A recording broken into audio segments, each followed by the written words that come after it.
നമ്മളെ നേതാക്കന്മാർ അതെല്ലാം ചെയ്യും. അത് അവർ CPI-ക്കാരൊന്നും പിന്നെ രാഷ്ട്രീയ ശത്രുക്കളോ അല്ലല്ലോ. ഞങ്ങളെല്ലാം പിന്നെ സഹോദര പാർട്ടിയല്ലേ. അങ്ങനെ ഒരു ശത്രുതയൊന്നും കാണിക്കുക. ഒരു വിഷയത്തിൽ എന്തെങ്കിലും ഒരു ബുദ്ധിമുട്ടുണ്ടെങ്കിൽ ആ കാര്യം പറയുന്നു. പറഞ്ഞു കഴിഞ്ഞാൽ അത് തിരുത്തുക. അതല്ലേ ജനാധിപത്യ മര്യാദ എന്ന് പറഞ്ഞാൽ. അത് ആ പ്രോസസ്സ് ഇവിടെ നടക്കും.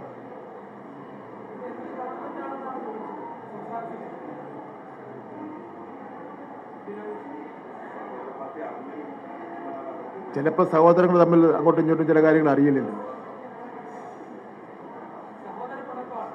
അത്രയേ ഉള്ളൂ.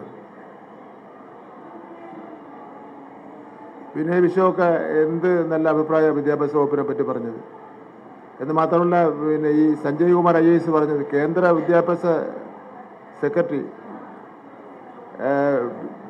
BJP-യുടെ IAS ഓഫീസർമാരുടെ, BJP ഗവൺമെൻറ്റിൻ്റെ IAS ഓഫീസർമാരിൽ ഏറ്റവും സീനിയർ ആയിട്ടുള്ള ആളാണ് അദ്ദേഹം. പറഞ്ഞാൽ കേരള മോഡൽ വിദ്യാഭ്യാസമാണ് രാജ്യത്തിനാകെ മാതൃക എന്നാണ് അയാൾ പറഞ്ഞത്. ഒരു ഇൻ്റർവ്യൂവിൽ പറഞ്ഞത്.